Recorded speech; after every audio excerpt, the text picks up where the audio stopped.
In today's video, I'm going to teach you how to install and set up the ChatGPT for Google Chrome extension.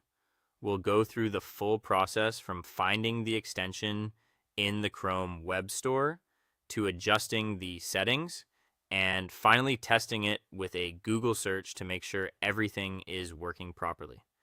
To begin, open the Chrome Web Store in your browser. Once you're there, use the search bar to look for the ChatGPT for Google extension shown in the video. Take a moment to make sure you're selecting the correct result since there can sometimes be similar extensions with related names. Before installing anything, it's a good idea to quickly review the extension details. Check the developer name, look at the ratings and reviews, and read through the privacy policy if it's available. You should also inspect the permissions the extension is requesting. This helps you confirm that the extension is trustworthy and gives you a better understanding of what access it will have inside your browser. When you're satisfied with what you see, click Add to Chrome. Chrome will then show a confirmation window with the permission summary. To continue, select Add Extension. After a few moments, the extension should install and appear in your browser. Next, go to the Extensions menu from Chrome's toolbar. This is where Chrome keeps all installed extensions in one place.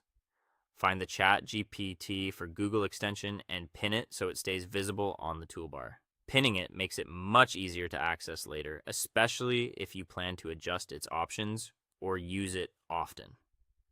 Now open the extension settings. Here, you'll be able to choose when ChatGPT responses should appear.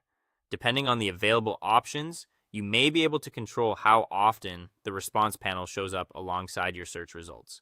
Choose the setting that best matches how you want the extension to behave during everyday searches. After that, sign in or enter the required account details so the extension can function correctly. Make sure you complete this step carefully, since the extension may not display responses unless your account connection is set up properly. Once everything is configured, perform a Google search. Use any simple search term to test it. Then look beside the regular search results and check whether the ChatGPT response appears. If it does, that means the extension has been installed successfully and is working as expected. And that's it. You've now installed the extension, pinned it for easy access, adjusted its behavior, and confirmed that it's active on Google search results.